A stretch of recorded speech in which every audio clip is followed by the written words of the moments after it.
Assalamualaikum warahmatullahi wabarakatuh. Nama saya Medi Saputra. Saya adalah dosen pada Prodi Pendidikan Pancasila dan Kewarganegaraan, Fakultas Ilmu Sosial Universitas Negeri Malang. Di kesempatan ini saya ingin menyampaikan mengenai identitas dan tujuan mata kuliah yang saya ampu, di mana mata kuliah ini merupakan mata kuliah yang saya pilih dalam seleksi untuk sertifikasi dosen. Mata kuliah yang saya ampu adalah mata kuliah Pendidikan Kewarganegaraan. Mata kuliah ini merupakan mata kuliah yang pada dasarnya adalah belajar tentang keindonesiaan, belajar untuk menjadi manusia yang berkepribadian Indonesia, membangun rasa kebangsaan dan mencintai tanah air Indonesia. Oleh karena itu, seorang sarjana atau profesional sebagai bagian dari masyarakat Indonesia yang terdidik perlu memahami tentang Indonesia, memiliki kepribadian Indonesia, memiliki rasa kebangsaan Indonesia, dan mencintai tanah air Indonesia. Dengan demikian, ia menjadi warga negara yang baik dan terdidik, smart and good citizen dalam kehidupan masyarakat, bangsa, dan negara yang demokratis.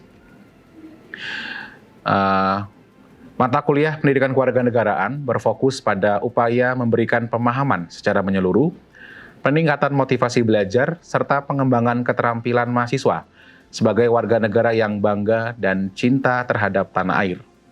Secara terperinci, mata kuliah ini menyajikan konsep dan urgensi pendidikan kewarganegaraan di perguruan tinggi, identitas nasional sebagai dasar pembentuk karakter bangsa, integrasi nasional sebagai salah satu parameter persatuan dan kesatuan bangsa, penerapan Undang-Undang Negara Republik Indonesia tahun 1945 sebagai konstitusi di Indonesia, hak dan kewajiban warga negara dalam kehidupan demokrasi, hukum yang berkeadilan, wawasan Nusantara, serta ketahanan nasional. Adapun standar capaian pembelajaran lulusan atau SCPL dalam mata kuliah ini adalah mahasiswa diharapkan memiliki pengetahuan dan kemampuan menampilkan perilaku sebagai warga negara yang agamis, mencintai negara, bangsa, dan budaya Indonesia berdasarkan jiwa Pancasila, serta memiliki kemandirian dalam berkarya secara inovatif, adaptif, dan kritis sesuai dengan dinamika global. Adapun capaian pembelajaran mata kuliah CPMK yang akan saya bawakan di kelas nanti adalah memahami secara kritis tentang penyelenggaraan pendidikan kewarganegaraan di perguruan tinggi dengan sudut pandang tantangan perkembangan zaman. Kemudian untuk sub CPMK-nya adalah ada 3. Yang pertama, mahasiswa memiliki kemampuan menjelaskan konsep kewarganegaraan dan warga negara, mengidentifikasi jenis kompetensi yang harus dimiliki oleh warga negara agar menjadi warga negara yang bangga dan cinta terhadap tanah air, serta menganalisis keterkaitan antara upaya mendorong warga negara muda menjadi warga negara yang baik dengan urgensi pendidikan kewarganegaraan di perguruan tinggi. Sementara proses pembelajaran dalam mata kuliah ini secara umum menggunakan pendekatan Student Centered Learning (SCL) sehingga memungkinkan mahasiswa lebih banyak melakukan eksplorasi daripada secara pasif, menerima informasi yang disampaikan oleh pengajar. Kemudian melalui metode ini, mahasiswa tidak hanya memperoleh pengetahuan dan keterampilan yang berkaitan dengan bidang keahliannya saja, tetapi juga berkembang keterampilan komunikasi, bekerja dalam kelompok, inisiatif, berbagi informasi, dan penghargaan terhadap orang lain. Metode pendekatan Student Centered Learning meliputi yang saya gunakan dalam kelas adalah studi kasus, diskusi, seminar, debat, kerja lapangan, bermain peran, simulasi, tugas kelompok, permainan, collaborative learning, problem based learning, dan pilihan-pilihan lain yang relevan. Pilihan tersebut saya upayakan untuk disesuaikan dengan bab yang akan dipelajari di kelas. Adapun penilaian hasil belajar mahasiswa kami lakukan berdasarkan data yang diperoleh melalui penugasan individual atau kelompok, ujian tengah semester, ujian akhir semester, penilaian diri self-assessment, penilaian sejawat peer assessment, penilaian sikap, tata krama, dan observasi kinerja mahasiswa melalui tampilan lisan atau tertulis. Kemudian kriteria penilaian disesuaikan dengan macam dan pembobotannya disesuaikan dengan waktu yang digunakan untuk membahas suatu kajian dan sumbangan suatu kemampuan terhadap kompetensi. Dan terakhir, sistem penilaian ini kami sampaikan kepada awal perkuliahan sehingga ada transparansi kontrak perkuliahan yang dibuat oleh dosen dan mahasiswa. Demikian penjelasan mengenai identitas dan tujuan mata kuliah. Kami akhiri. Assalamualaikum warahmatullahi wabarakatuh. Assalamualaikum warahmatullahi wabarakatuh.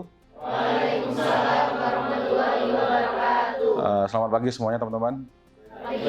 Saya harap Anda dalam kondisi yang sehat hari ini sehingga bisa menerima pembelajaran dengan maksimal. Ya. Sebelum kita mulai belajar, mari kita berdoa. Semoga yang kita pelajari hari ini bisa bermanfaat untuk kita dan bermanfaat bagi orang lain tentunya. Berdoa dipersilahkan.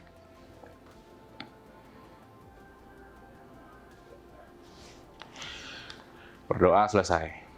Ya, saya ingin mengucapkan selamat datang di mata kuliah ini. Mata kuliah ini adalah mata kuliah Pendidikan Kewarganegaraan. Ya, saudara mungkin bisa recheck kembali KRS-nya seperti apa ya di mata kuliah tersebut.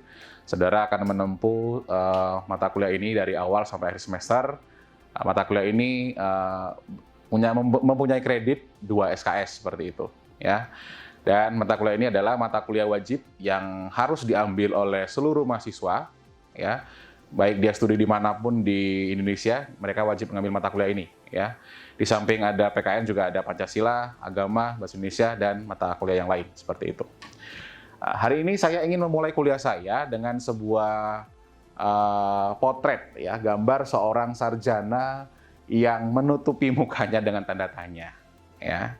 Apakah ada yang ingin menginterpretasikan gambar ini seperti apa? Silahkan. Silahkan. Jangan takut untuk bersuara. Ya, silakan, Mbak. Kalau menurut saya itu kayak nggak tahu arah tujuan kehidupan selanjutnya itu kayak gimana. Oke, tidak tahu arah tujuan selanjutnya seperti apa. Oke. Saya harap setelah menempuh mata kuliah ini tahu ya tujuan hidupnya ya. Oke. Baik, berikutnya ada lagi? Silahkan. Ada? Ya. Perlu menentukan jati dirinya. Perlu menentukan jati dirinya. Baik, ya. Mungkin dari yang laki-laki ada kira-kira? Supaya imbang ya secara gender. Monggo, silahkan. Ya. Mungkin setelah lulus dari kuliah bingung mau jadi apa. Oke, setelah lulus kuliah bingung mau jadi apa. Baik. Jadi ya, saya berusaha untuk menginterpretasikan bagaimana hakikat pendidikan kewarganegaraan dalam mengembangkan kemampuan utuh sarjana atau profesional. Jadi, saudara adalah mahasiswa yang nantinya pasca lulus dari sini akan menjadi seorang sarjana atau diploma yang profesional di bidangnya. Oleh karena itu, saudara perlu ditempa kompetensinya. Nah, selanjutnya seperti apa? Mari kita cermati mata kuliah ini dengan seksama. Sebagai pengantar, jadi capaian pembelajaran dalam mata kuliah ini itu untuk hari ini adalah mahasiswa diharapkan memiliki kemampuan memahami secara kritis tentang penyelenggaraan pendidikan kewarganegaraan di perguruan tinggi dengan sudut pandang tantangan perkembangan zaman. Saya yakin teman-teman di sini sudah belajar pelajaran pendidikan kewarganegaraan ini mungkin sebelumnya di sekolah dulu ya, di SMA, di SMP, bahkan mungkin SD. Hanya mungkin di SD sifatnya dia hidden curriculum ya, karena sudah pembelajaran tematik seperti itu. Nah, di perguruan tinggi saudara ketemu lagi, hanya tujuan yang ingin dicapai itu berbeda ya, karena Anda adalah individu dewasa dan pembelajaran di perguruan tinggi itu sifatnya adalah andragogi, seperti itu. Lalu subcapaian yang ingin dicapai dalam mata kuliah ini adalah menjelaskan konsep kewarganegaraan dan warga negara, kemudian mengidentifikasi jenis kompetensi yang harus dimiliki oleh warga negara. Jadi warga negara bisa dikatakan kompeten itu kalau mempunyai apa, seperti itu. Dan menganalisis keterkaitan antara upaya mendorong warga negara muda menjadi warga negara yang baik, ya. Nah, sementara ini kemampuan akhir yang diharapkan, jadi pasca mempelajari bab ini, saudara diharapkan mempunyai 3 hal yang saya paparkan di depan ini, ya. Bersikap positif terhadap fungsi dan peran pendidikan kewarganegaraan, mampu menjelaskan tujuan dan fungsinya. Nah, ini yang mungkin yang perlu kita gali selama pembelajaran. Menyampaikan argumen konseptual dan empiris tentang tujuan dan fungsi PKN itu. Ya. Baik. Nah, saya ingin memulai dari ilustrasi gambar ini. Adakah yang ingin menyampaikan pendapatnya? Monggo, silahkan.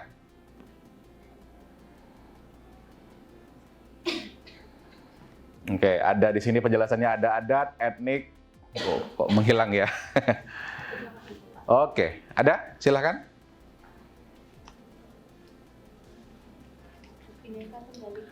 Bhinneka Tunggal Ika, oke.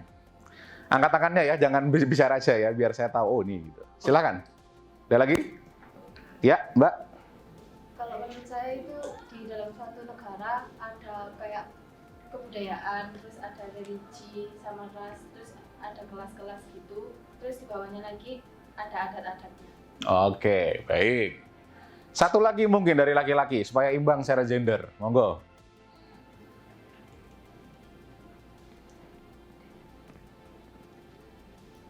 Silahkan. Ada?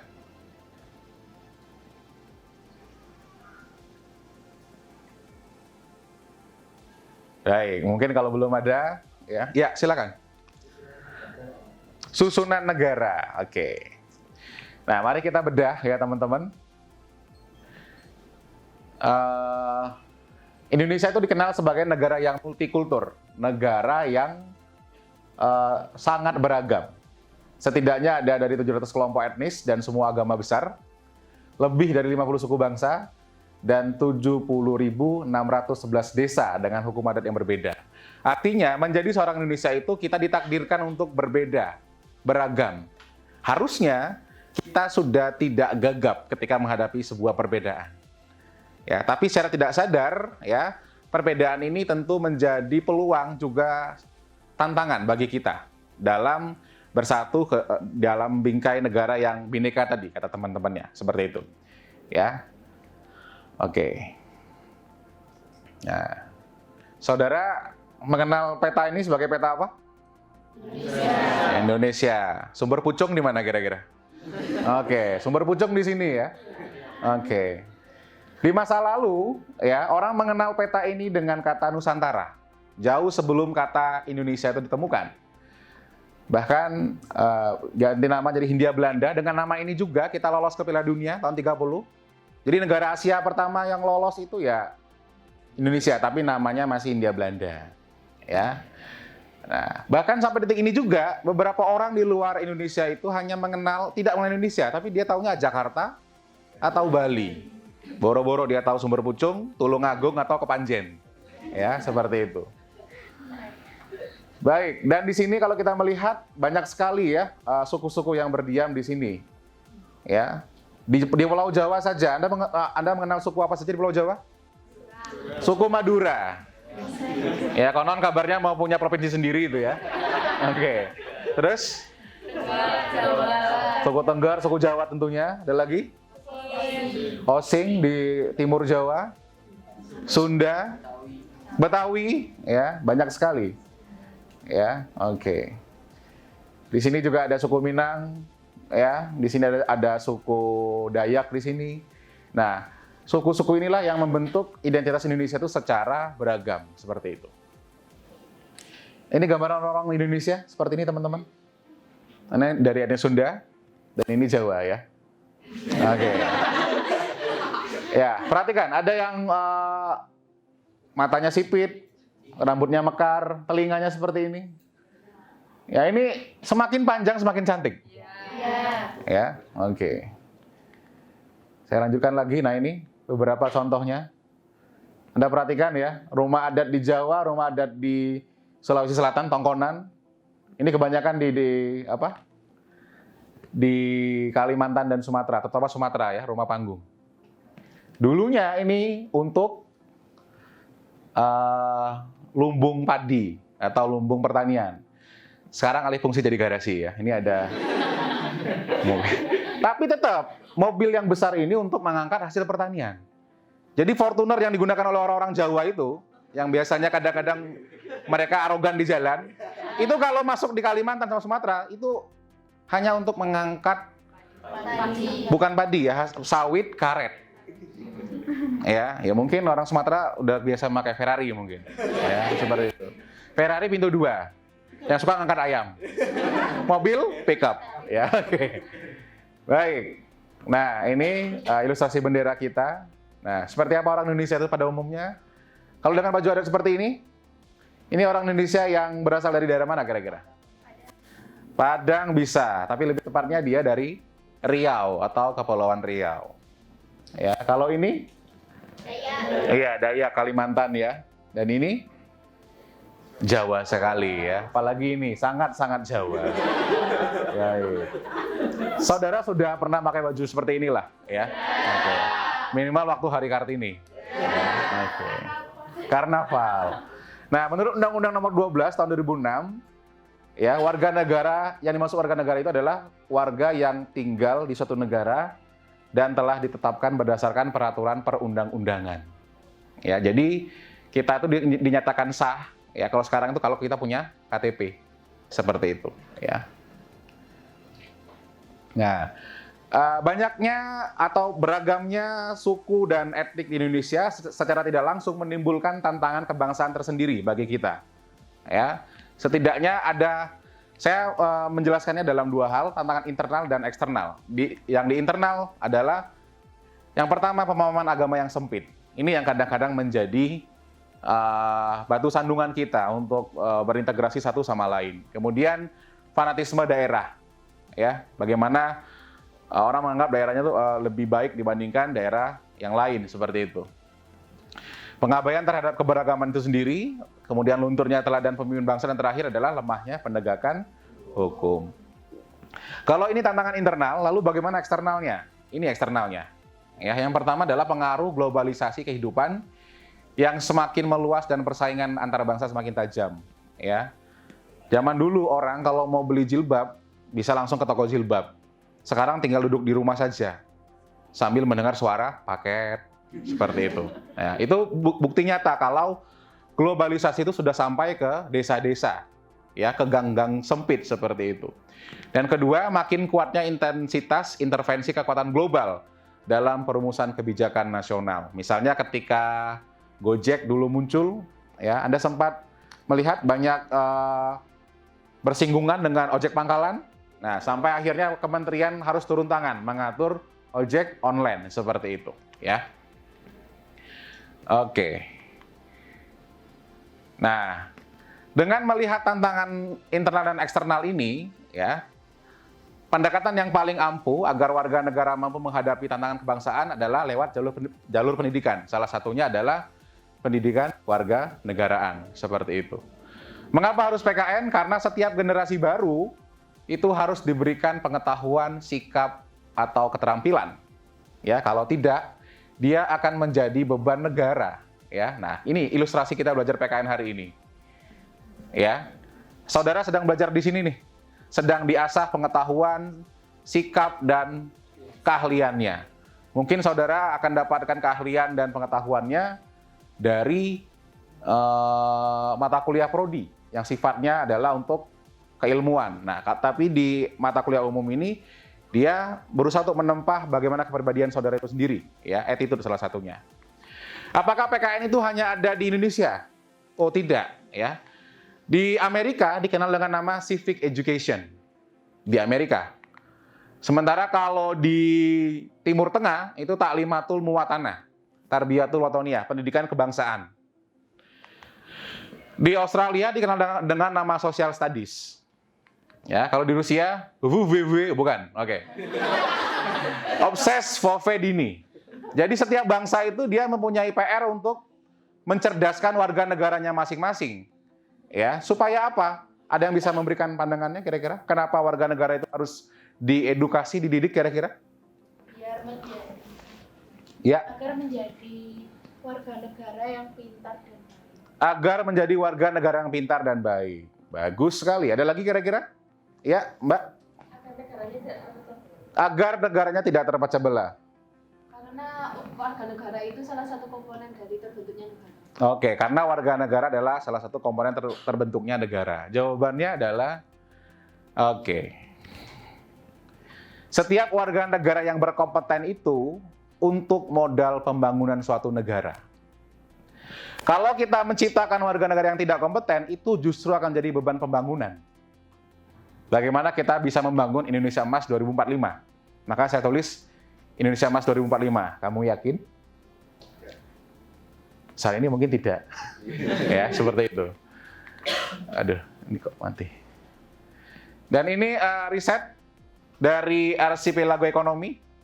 Ya, tahun 2012 Indonesia itu diprediksi tahun 2030, artinya dari sekarang ada 7 tahun lagi, akan menjadi negara dengan ekonomi nomor 7 terbesar di dunia, ya, dengan pendapat populasi sekian, prediksi tenaga kerja yang berkeahlian 113 juta. Tapi ini akan jadi prediksi saja kalau warga negaranya tidak berkompeten. Dan ini adalah top 10 skill di tahun 2025 dari World Economic Forum. Ya, jadi saya ingin menutup kuliah hari ini dengan suatu pandangan bahwa mata kuliah PKN ini berusaha untuk mengembangkan kompetensi saudara sebagai warga negara yang berkompeten, yang bisa berkarya di bidangnya. Kalau saudara mungkin dari teknik mesin misalnya, mungkin jadi sarjana teknik yang mampu menciptakan produk-produk teknik yang dapat membantu masyarakat. Kalau saudara dari dari prodi psikologi, saudara mungkin bisa menemukan pendekatan yang tepat bagaimana mengatasi kasus mental health di masyarakat. Kalau saudara dari sarjana pendidikan, bagaimana saudara menciptakan pembelajaran yang menyenangkan dan bermakna bagi siswa-siswi di sekolah, ya. Apalagi kalau saudara dari latar belakang pendidikan kewarganegaraan, saudara akan menghadapi bagaimana anak-anak SD, SMP, SMA mereka itu dibentuk, ya, sikapnya seperti apa, ya, kompetensinya seperti apa. Mari kita merenungi apa yang disampaikan oleh Pak Habibie bahwa hanya anak bangsa sendirilah yang dapat diandalkan untuk membangun Indonesia. Jadi kita mau mengharap ke siapa? Ya. Jadi untuk membangun negara yang maju itu dibutuhkan perencanaan yang matang. Salah satunya lewat edukasi. Nah, edukasi inilah. Tapi menanamkan kompetensi kepada warga negara dan pendidikan itu sama seperti kita menanam sebuah benih tanaman. Tidak bisa kita memanennya dalam waktu singkat, butuh waktu bertahun-tahun. Tanaman yang sudah ditanam, ya, disiram, dipupuk saja bisa gagal panen. Apalagi kalau tanaman yang sama sekali tidak dilakukan perencanaannya supaya bisa panen. Sebelum saya tutup mata kuliah ini, apakah ada pertanyaan kira-kira? Silahkan. Ada pertanyaan kira-kira?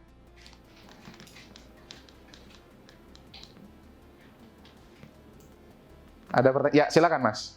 Maaf Pak, saya izin untuk menanggapi bagaimana menghadapi era globalisasi saat ini yang generasi muda tanpa acuh atau tidak peduli dengan pendidikan kewarganegaraan dan lebih memilih main game daripada belajar. Nah, bagaimana cara kita menghadapi generasi muda tersebut sebagai mahasiswa? Oke, ini pertanyaannya sangat-sangat relevan dengan perkembangan zaman. Game. Sekarang pola pikir kita tentang game tolong diubah. Game itu, lewat game orang bisa beli motor, bisa beli rumah, dan bahkan sudah masuk kompetisi olahraga. Namanya e-sport. Ya. Jadi kalau zaman saya dulu, kalau main game, kita nggak bisa jawab tuh sama bapak ibu kita. Ngapain sih kamu main game gitu? Emang ngasilin duit? Kalau sekarang bisa tuh. Ya. Tunjukin rekening kita ke orang tua kita. Kalau Anda gamer berbakat. Seperti itu. Nah, masalahnya adalah banyak anak-anak muda yang cenderung menganggap PKN itu mata pelajaran atau mata kuliah kesekian. Yang mungkin kurang bermakna bagi mereka. Ini faktornya banyak sekali. Saya mungkin jawabnya dua hal. Yang pertama, ya, pendekatan belajarnya mungkin yang kurang menyenangkan. Padahal ini adalah ilmu sosial yang mungkin mereka itu bisa diajak ke masyarakat langsung. Ya, mungkin mereka dikasih proyek mencermati seberapa banyak ada pelanggaran lalu lintas di jalan. Mereka cermati, mereka observasi, mereka lakukan wawancara di masyarakat dan laporkan di kelas. Ini tentu akan menyenangkan kalau dibikin pembelajaran yang saya menyebutnya adalah pembelajaran yang kontekstual, di mana peserta didik dapat melihat secara langsung apa sih permasalahan yang ada di lapangan. Ya, karena dunia belajar itu akan sangat sempit sekali kalau hanya mengandalkan buku saja dan ruang kelas yang sempit ini. Kita perlu untuk mengeksplor lebih jauh bagaimana belajar itu sumbernya banyak seperti itu. Ya. Yang kedua adalah kita harus mampu menghubungkan dengan kemajuan zaman yang sudah muncul di kita. Sudah saatnya pembelajaran di sekolah mungkin atau mungkin di kampus perlu menggunakan teknologi sehingga anak didik itu merasa bahwa, oh, guru saya ini dia mencermati perkembangan zaman loh. Dia mencermati apa yang ada di luar loh. Karena kalau kita mengandalkan di buku saja, itu akan berat sekali kalau menurut saya. Ya. Itu mungkin pendapat saya, Anda boleh setuju, boleh tidak, tapi inilah ruang terbuka ilmiah di kelas saya. Semua orang boleh berbicara, ya, semua orang boleh menyampaikan keresahannya seperti itu. Ada lagi? Ada lagi pertanyaan kira-kira? Tidak ada? Baik, jika tidak ada, demikian perkuliahan saya pada hari ini. Ya, saya harap Anda dapat mengambil sebuah makna belajar pada hari ini bahwa warga negara yang berkompeten itu merupakan elemen negara yang penting sehingga negara dapat terus eksis ya dalam percaturan dunia internasional ya.